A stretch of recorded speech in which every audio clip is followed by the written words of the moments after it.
जिसे जल्लादों ने फांसी देने से किया था इनकार। मंगल पांडे का जन्म 19 जुलाई 1827 को बलिया जिले के नगवा गांव में हुआ था। मंगल पांडे का जन्म सामान्य ब्राह्मण परिवार में हुआ था। मंगल पांडे के पिता का नाम दिवाकर पांडे था।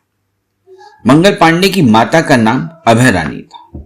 मंगल पांडे की एक बहन भी थी जिनका साल 1930 में अकाल के दौरान निधन हो गया था। मंगल पांडे के परिवार की आर्थिक स्थिति अच्छी नहीं थी। मंगल पांडे साल 1849 को ईस्ट इंडिया कंपनी की आर्मी में शामिल हो गए। मंगल पांडे एक अच्छे सिपाही थे और उन्हें 34वीं बंगाल नेटिव इन्फेंट्री में शामिल किया गया। इस रेजिमेंट में अन्य युवा ब्राह्मण भी थे। एक बार मंगल पांडे की रेजिमेंट में एक नई राइफल लाई गई जिसका नाम एनफील्ड राइफल था। एनफील्ड राइफल को लेकर कहा गया था कि इसमें गाय व सुअर की चर्बी का इस्तेमाल किया जाता है। इस राइफल में कारतूस भरने के लिए इसे मुंह से खोलना होता था। मंगल पांडे हिंदू धर्म को बहुत मानते थे और गाय को अपनी मां के समान मानते थे। जब नई राइफल वहां लाई गई तो उनके मन में बगावत की भावना जाग उठी। 9 फरवरी 1857 को एनफील्ड राइफल मंगल पांडे की रेजिमेंट के सैनिकों को बांट दी गई। इसके बाद एक अंग्रेज अफसर सभी को इसका उपयोग सिखाने लगा। इसके लिए अंग्रेज अफसर ने एनफील्ड राइफल को मुंह से खोला और उसमें कारतूस भरा। जब अंग्रेज अफसर ने मंगल पांडे को ऐसा करने के लिए कहा तो मंगल पांडे ने ऐसा करने से मना कर दिया, जिसके बाद मंगल पांडे को सेना से निकाल दिया गया। मारो फिरंगी को नारा भारत की स्वाधीनता के लिए सर्वप्रथम आवाज उठाने वाले क्रांतिकारी मंगल पांडे की जुबान से निकला था। मंगल पांडे को आजादी का सर्वप्रथम क्रांतिकारी माना जाता है। उस समय तक मंगल पांडे के दिल में क्रांति की भावना जाग चुकी थी। उनके मन में अंग्रेजों द्वारा भारतीयों पर किए जा रहे अत्याचारों का गुस्सा था। 29 मार्च 1857 को जब एक अंग्रेज अफसर जनरल हियर से मंगल पांडे से उनकी राइफल लेने के लिए आगे बढ़े तो मंगल पांडे ने अंग्रेज अफसर पर हमला बोल दिया। इसके बाद मंगल पांडे ने अफसर के बेटे जो कि सेना में थे उसे भी गोली मार दी। बाद में मंगल पांडे खुद पर भी गोली चलाना चाहते थे, लेकिन ब्रिटिश अफसरों ने उन्हें पकड़ लिया।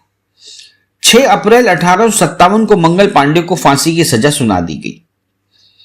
फांसी के लिए 18 अप्रैल का दिन चुना गया, लेकिन ब्रिटिश अफसरों के मन में मंगल पांडे का खौफ इस हद तक बैठ चुका था कि उन्होंने 10 दिन पहले ही 8 अप्रैल को मंगल पांडे को फांसी दे दी।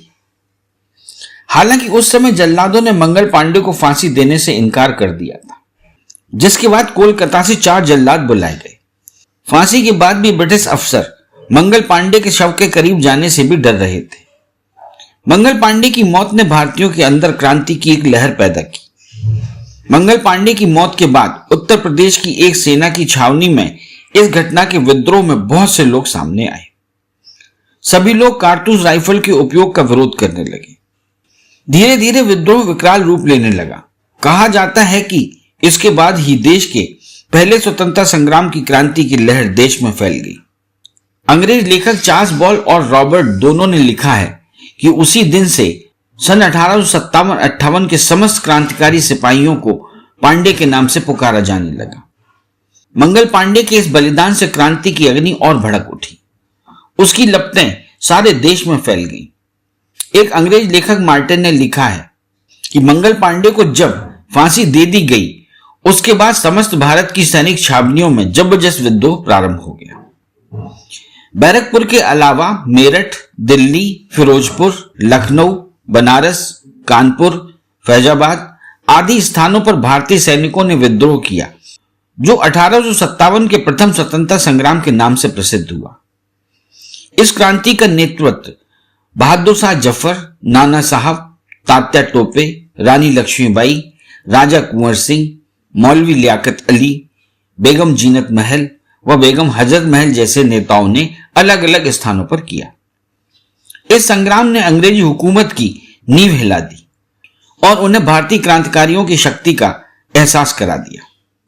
इस चैनल को लाइक और सब्सक्राइब करना ना भूलें। देखते रहिए बंजारा बीट्स।